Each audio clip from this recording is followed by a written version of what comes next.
감기, 독감, 코로나에 비타민 C, D가 너무나 유익한데 왜 유익한지 그거를 이해를 시켜드리려고 합니다. 그 증상의 강도가 감기처럼 돼가지고 지금은 괜찮지만 처음에 왔을 때는 굉장히 셌고 그때 수백만 명이 전 세계에서 이제 사망했는데 젊은 사람이 많이 사망했어요. 이 코로나 이것도 이 감기 바이러스의 일종입니다. 독감이 아니고 감기 바이러스 일종이에요. 코로나 그리고 스페인 독감도 감기 바이러스입니다. 그런데 이때도 20대, 30대가 많이 희생이 됐는데 몸이 약해서 사망한 게 아니에요. 사이토카인 폭풍이라는 것이 있는데 이 염증을 일으키는 사이토카인이 있어요. 그것이 너무 많이 나와서 이와 같이 폐에 이렇게 물이 가득 차가지고 숨을 못 쉬니까 급성 호흡부전으로 사망을 한 것입니다. 사이토카인을 많이 만드는 것이 문제였어요. 근데 젊은 사람들이 너무나 과민한 면역이 돼가지고 이렇게 된 겁니다. 나이 먹고 힘이 없어서 그런 게 아니었어요. 그래서 과도한 면역은 위험하다. 그래서 건강한 면역이란 그 개념이 필요합니다.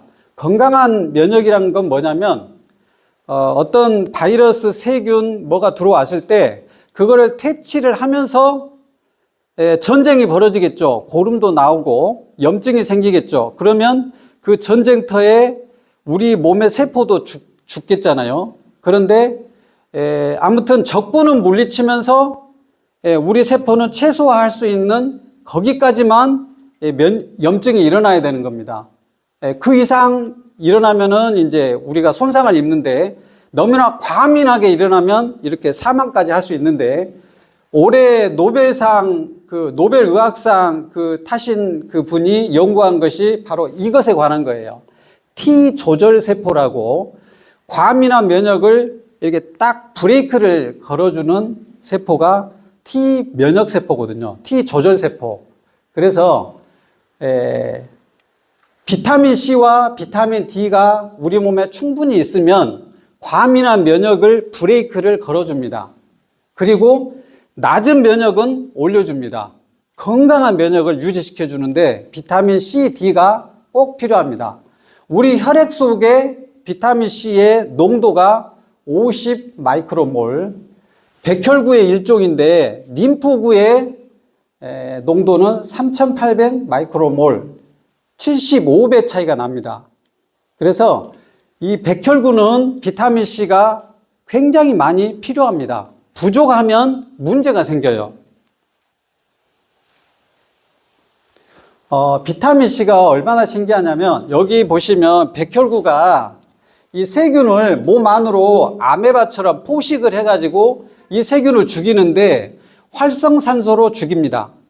활성산소를 만들 때 비타민 C가 필요해요. 그리고 자기 몸도 활성산소에 의해서 손상을 받습니다. 거기에서 자기 몸을 회복시켜주는 게 항산화제입니다. 비타민 C는 활성산소 역할과 항산화제 역할 두 가지 역할을 동시에 하고 있는데 정반대의 역할을 하는데 이 백혈구는 두 가지 역할을 동시에 이용합니다. 우리가 암 환자들 그 병원에 와서 비타민 C 고용량 주사를 맞는데 그것은 활성산소를 이용한 산화에 의한 암세포 타격입니다. 그리고 감기, 독감, 바이러스, 몸살 있을 때 저용량의 비타민 C를 맞는 것은 항산화 효과입니다. 그래서 두 가지 역할을 하는데 이 백혈구는 자기 몸 안에서 세균을 죽일 때는 산화, 자기 몸을 보호할 때는 항산화, 이 두 가지 작용을 동시에 하는 신비로운 역할을 합니다. 이때 이 비타민 C가 많이 있을 때 이런 역할을 잘 할 수가 있습니다. 그런 의미가 되고요. 여기 보면 이제 비타민 C가 부족하면 괴혈병이라고 잇몸에서 피가 나고 사망까지 하게 되는 그런 병이 있는데요. 이 혈장 있죠, 혈장, 밑에 혈장. 이 피를 뽑아가지고 그 속에 있는 비타민C 농도가 10 마이크로몰은 결핍이에요. 괴혈병이 일어나는 농도고 50 마이크로몰은 우리가 채소나 과일을 먹으면 비타민C를 섭취하니까 그때 50 마이크로몰. 우리가 경구용 비타민C 먹죠. 알약이나 분말 먹죠. 그러면 100 마이크로몰. 우리가 주사를 하면 뭐 1 마이크로몰에서 20 마이크로몰까지 용량에 따라서 올라갈 수가 있습니다. 그런데 여기가 세포라고 보시면 되는데 그 세포 그 빨강색으로 나오면 비타민C가 확산하는 범위예요. 여기 채소 과일을 먹었을 때는 가운데 조금 비타민C가 들어가고 대부분은 비타민C가 역할을 미치지 못해요. 염증이 일어나도 거기서 항산화 작용을 할 수 없다는 말이 됩니다. 경구를 먹으면 한 3분의 2 정도는 세포 안에서 확산을 해서 항산화 작용을 합니다. 그리고 1m몰 정도가 되면 저용량 비타민C 주사를 놓은 거예요. 그러면 세포 전체가 비타민C가 확산이 돼서 항산화 작용을 하는 겁니다. 그래서 저용량 비타민C를 감기, 독감이 심할 때 맞으면 효과가 나는 이유가 바로 이런 것입니다. 제가 한 가지 팁을 드리자면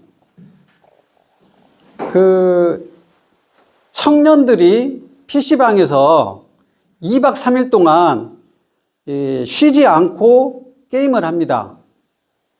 밤새 게임하고 2박 3일 동안 게임을 하다가 갑자기 쓰러져서 사망하는 그런 신문기사 보셨죠? 또 직장인들, 공무원들 과로 스트레스에 계속 시달리다가 이런 뭐 자택에서 이렇게 사망한 그런 뉴스 흔히 보시죠? 이것이 급한 괴혈병이에요. 급한 괴혈병. 왜 그러냐면 비타민C가 우리 몸에서 하는 역할이 굉장히 많은데 혈압을 유지할 때 비타민C가 필요합니다. 왜 그러냐면 부신 내서 혈압을 유지하는 호르몬을 만들 때 비타민C가 반드시 필요합니다. 그래서 우리 몸의 부신에는 비타민C가 보관되어 있어요. 비타민C는 수용성이고 안 먹으면 한 3, 4일 지나면 완전히 떨어집니다. 그리고 한 달 정도 지나면 괴혈병으로 사망을 하게 됩니다. 그런데 지금 괴혈병으로 사망한 사람은 없는데 2박 3일 동안 절대 쉬지 않고 계속 이렇게 하게 되면 혈압을 유지하는 호르몬들을 계속 만들고 이 비타민C를 먹지 않으면 결국은 혈압을 유지하는 호르몬 또 아드레날린이란 그 혈압을 유지하는 호르몬 이것을 만들지 못하면 혈압이 떨어지고 심장 기능이 떨어져서 갑자기 쇼크로 사망할 수 있는 것입니다. 그래서 2박 3일 동안 게임을 하는 것까지는 상관이 없는데 그분이 비타민C만 먹고 하면 죽을 일이 없어요. 밥을 안 먹어도 상관없습니다. 여러분들 물만 먹고 한 달간 단식을 해도 생존하는 데 지장이 없는데 비타민C를 먹지 않고 계속 일을 하면 가만 앉아 있을 때는 비타민C 소모량이 적고 해서 괜찮은데 일을 하거나 게임을 하거나 하면서 비타민C를 안 먹으면 혈압이 떨어져서 사망할 수 있는 거예요. 그래서 비타민C는 아주 중요하다. 그래서 감염병 전문가들이 이구동성으로 말을 했습니다. 향후 5년 이내에 코로나와 같은 팬데믹 감염병이 다시 올 확률이 100%라고 말을 했습니다. 여러분들 코로나 때 얼마나 정말 혼란하고 고생하고 하셨어요? 또 다시 그런 사태가 5년 안에 100% 온대요. 감염병 전문가들이 이구동성으로 다 말을 했어요.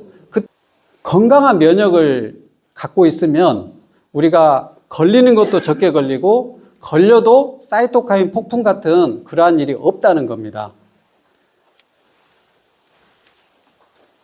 그 다음에는 비타민 D를 할 건데요. 백혈구에 보면 이건 그림인데요. 안에 이런 과립이 무수히 많이 있는데 이 과립 속에 살균 물질, 이 카텔루시딘, 베타디펜신 이런 살균 물질이 있어요. 그래서 림프구는 좀 적어요, 크기가. 그리고 이제 대식세포는 크고 호중구도 크고, 그래서 백혈구도 종류가 있는데 좀 작은 림프구는 어떻게 하냐? 암세포든 뭐 어떤 세포가 있으면, 나쁜 세포 있으면 그 세포에 구멍을 뚫어서 이 물질을 집어 넣습니다. 그래서 그 세포를 죽여요, 암세포를. 그리고 바이러스에 감염된 세포가 있죠. 그러면 그 감염된 세포에 구멍을 뚫고 이 과립을 집어넣어서 그 세포를 죽입니다. 그러면 그 세포 안에 있는 바이러스는 복제하지 못하고 그냥 죽는 건데요. 이 과립 속에 이런 살균 물질을 만들 때 비타민 D가 반드시 필요합니다. 그래서 여성분들이 피곤하면 방광염, 오줌 소태, 또 질염, 또 아프타 구내염 이런 거 너무 잘 생기고, 또 만성 감염병으로 중이염, 부비동염, 또 남성분들의 전립선염, 요거는 낫지 않는 병입니다. 왜 그러냐면 거기는 혈액순환이 잘 안 되는 부위예요. 그래서 항생제를 써도 잘 안 가요, 거기까지. 수술을 해도 재발을 잘해요. 이런 분들은 늘 이것 때문에 고생하지 말고 비타민 C와 D를 열심히 먹고, 또 몇 가지 좀 음식이나 운동이나 조심하면 건강하게 지낼 수가 있는 겁니다. 2009년도에 미국에서 초등학생, 중학생들에게 비타민 D를 투여하는 그 연구가 있었어요. 겨울철입니다. 겨울철에 비타민 D를 초등학생에게 투여한 그룹과 투여하지 않는 그룹을 비교를 했어요. 독감이 어느 그룹에서 얼마나 생기는가 그랬더니 투여군이 80% 발병률을 낮췄대요. 80%. 굉장한 겁니다, 이거는. 그리고 천식이 있는 학생들 군에서는 5배 정도를 낮췄대요. 5배. 비타민 D를 천식 있는 환자들에게 투여했더니 5배가 더 낮게 독감이 생겼다는 겁니다. 그러니까 굉장한 효과가 있다는 거죠. 우리나라 그 월별 비타민 D 농도가 여름철에 가장 많죠. 햇빛이 강하니까 23 정도 되고, 봄에 3월달이 15입니다. 결핍 농도는 30 이하입니다. 그래서 가장 높을 때도 결핍이고, 항상 결핍입니다. 그리고 국가별 비타민 D 결핍 인구 비율 보니까 OECD 선진국 중에서는 한국이 88%로 가장 높습니다. 그런데 저는 저에게 오는 모든 환자에게 비타민 D 수치를 다 검사합니다. 비타민 D를 보충제로 먹지 않는 사람은 100% 결핍입니다. 100%입니다. 100%. 나이를 먹으면 합성 능력이 떨어져서 햇빛을 아무리 쬐도 다 결핍입니다. 농부들 햇빛 이렇게 일을 하셔도 다 결핍이에요. 그리고 우리나라는 여름철 7, 8월에 점심때 한 30분 쪼이면 어느 정도 만들어지고, 봄철, 가을철, 겨울철에는 이게 이 위도상으로 비스듬하게 내리쬐는 햇볕으로는 잘 생기지 않아요. 그래서 보충제는 반드시 필요한 그 보충제가 비타민 D 한 가지입니다. 비타민 C는 과일, 채소 많이 먹으면 50 마이크로몰 되잖아요. 이제 부족하긴 하지만 비타민 D는 안 돼요. 그래서 0세부터 100세까지 보충이 필요한 유일한 비타민이 비타민 D인데, 태어나서 이런 손자들 태어나자마자 젖꼭지에다가 한 방울 떨어뜨리면 400 IU입니다. 2방울은 800 IU. 그래서 엄마의 유두 아니면 젖병의 젖꼭지에 한두 방울 떨어뜨려서 이렇게 먹이고, 중학생 이상 성인들은 3,000에서 5,000. 저는 모든 사람에게 5,000 드시라고 합니다. 그러면 농도가 40 정도 나와요. 그리고 이제 초등학생이나 이제 체중 봐서 적당히 조절하면 됩니다. 요새 엄마들은 비타민 D 시럽 바르는 거 다 합니다. 다 지혜롭거든요.